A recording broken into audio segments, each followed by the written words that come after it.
اللہ علیہ وسلم نے ارشاد فرمایا کہ من لم یقرأ بفاتحۃ الکتاب، جو شخص نماز میں سورہ فاتحہ نہیں پڑھتا، فصلاتہ خداج خداج خداج، اس کی نماز ناقص ہے ناقص ہے ناقص ہے، اللہ کے ہاں قابل قبول نہیں۔ اتنی تاکید فرمائی۔ کسی اور جگہ سے تلاوت کریں، کہیں سے بھی کر لیں، نماز ہو جائے گی، لیکن پہلے سورہ فاتحہ ضروری ہے۔ یہ بھی اس حدیث میں حضرت ابو ہریرہ رضی اللہ تعالیٰ عنہ اس حدیث کے راوی ہیں۔ کسی نے عرض کیا کہ اے ابو ہریرہ، اگر ہم امام کے پیچھے ہوں تو کیا کریں؟ تو حضرت ابو ہریرہ نے فرمایا اقرأ بہا فی نفسک، پھر اپنے دل میں پڑھو اس کو۔ تو یہاں میں ایک فقہی مسئلہ بیان کر دیتا ہوں۔ یہ سورہ فاتحہ کے جو موٹے موٹے چند ایک فضائل تھے وہ تو میں نے بیان کر دیے۔ اب یہاں ایک فقہی مسئلہ کہ سورہ فاتحہ کا نماز میں پڑھنے میں حکم کیا ہے۔ تو اس بارے میں جیسے یہ حدیث ہے کہ حضرت ابو ہریرہ نے فرمایا کہ جب امام کے پیچھے ہو تو دل میں پڑھو، تو اس حدیث کی بنیاد پر اسی طرح صحیح بخاری کی حدیث ہے، رسول اللہ صلی اللہ علیہ وسلم نے فرمایا لا صلاۃ الا بفاتحۃ الکتاب، سورہ فاتحہ کے بغیر لا صلاۃ، نماز نہیں ہوتی۔ یہاں دو فقہی مسئلے ہیں۔ ایک یہ کہ اگر سورہ فاتحہ کسی نماز میں نہ پڑھی جائے، چاہے منفرد ہو یا امام ہو، یعنی سرے سے فاتحہ کے بغیر نماز ہو، تو کیا سرے سے نماز ہی نہیں ہوگی، یا ہو تو جائے گی مگر گناہ ہوگا؟ تو اس بارے میں جمہور کا مذہب یہ ہے کہ سورہ فاتحہ نماز کا رکن ہے۔ اگر نماز میں آپ نے سورہ فاتحہ چھوڑ دی تو سجدہ سہو کرنے سے بھی نماز ادا نہیں، رکن چھوٹ گیا۔ امام ابو حنیفہ رحمہ اللہ تعالیٰ کا مذہب یہ ہے کہ اگر کسی نے سورہ فاتحہ چھوڑ دی، بھولے سے چھوڑی ہے تو سجدہ سہو سے نماز ادا ہو جائے گی، جان بوجھ کر چھوڑی ہے تو فرض ذمے سے ساقط ہو جائے گا، مگر نماز ناقص ہوگی۔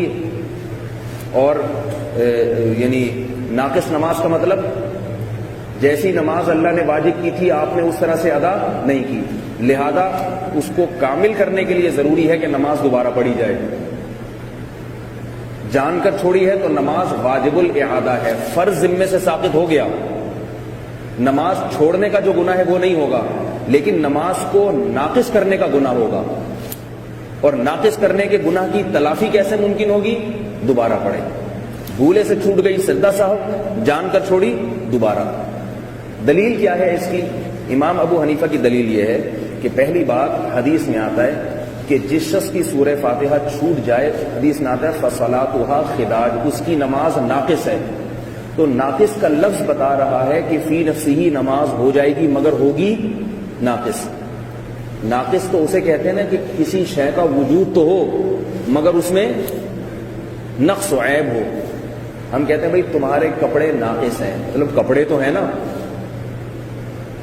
یہ انسان ناقص ہے مطلب انسان تو ہے، تو ہم کہتے ہیں نماز کا وجود ہو جائے گا، اور اس کی دلیل قرآن مجید کی آیت ہے فَقْرَؤُوا مَا تَيَسَّرَ مِنْهُ۔ قرآن مجید نے مطلق قرات کو فرض کیا ہے، سورہ مزمل کا دوسرا رکوع۔ زیادہ پیچیدگی میں نہ جائیں، موٹی موٹی باتیں جلدی جلدی بتاتا ہوں۔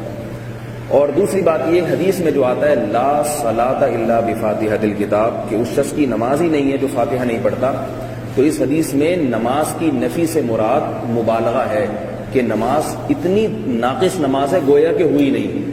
یہ مطلب نہیں ہے کہ سرے سے نماز ہی نہیں ہوئی۔ اس کی مثال ایسے ہے جیسے حدیث میں آتا ہے لا ایمان لمن لا عہد لہ، اس شخص کا ایمان ہے ہی نہیں جو معاہدہ کی خلاف ورزی کرے۔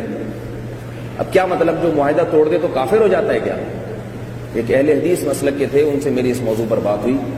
انہوں نے کہا بھائی جو سورہ فاتحہ نہیں پڑھتا اس کی سرے سے نماز ہوتی نہیں ہے، اور آپ کہتے ہو کہ ناقص ہوتی ہے۔ امام ابو حنیفہ کہتے ہیں کہ ناقص ہوتی ہے، جبکہ حدیث میں آتا ہے لا صلاۃ سرے سے ہے ہی نہیں۔ تو میں نے کہا حدیث میں تو یہ بھی آتا ہے لا ایمان لمن لا عہد لہ، کہ اس شخص کا سرے سے ایمان ہے ہی نہیں جو معاہدے کی پابندی نہ کرے۔ کیا مطلب جو معاہدہ کر کے توڑ دے تو کیا کافر ہو جائے گا وہ؟ کتنے لوگ ہیں وعدہ کر کے توڑ دیتے ہیں کہ کافر ہو گئے، کیا ان کا نکاح ٹوٹ گیا؟ تو جو مطلب وہاں ہے وہی مطلب یہاں بھی۔ مطلب یہ کہ ایسا لنگڑا لولا ایمان ہے کہ وہ ایمان کہلانے کا مستحق نہیں ہے۔ مطلب یہ نہیں کہ سرے سے ایمان ہی نہیں ہے، تو یہاں بھی مطلب یہ ہے کہ نماز اتنی ناقص ہے کہ وہ نماز کہلانے کے مستحق نہیں ہے، لہذا اس کو دوبارہ پڑھنا واجب ہے، اگر نہیں پڑھے گا گناہ ہوگا۔ دوسرا مسئلہ فقہی یہ ہے کہ مقتدی اگر امام کے پیچھے ہو تو کیا مقتدی پر بھی قرات کرنا لازم ہے یا نہیں؟ امام شافعی رحمہ اللہ تعالی اور اہل حدیث مسلک کے حضرات اس کے قائل ہیں کہ اگر کوئی امام قرات کرتا ہے سورہ فاتحہ کی تو مقتدیوں پر بھی قرات کرنا سورہ فاتحہ کی قرات لازم ہے، اور اس کی دلیل حضرت ابو ہریرہ کی یہ حدیث کہ حضرت ابو ہریرہ سے پوچھا گیا کہ کیا ہم امام کے پیچھے پڑھیں؟ آپ نے فرمایا فی نفسک، دل میں پڑھو۔ اسی طرح دوسری دلیل ان کی ہے، حدیث میں آتا ہے لا صلاۃ الا بفاتحۃ الکتاب، کہ جو فاتحہ نہیں پڑھتا اس کی نماز نہیں ہوتی۔ اس حدیث میں مقتدی اور امام میں کوئی فرق نہیں کیا گیا، دونوں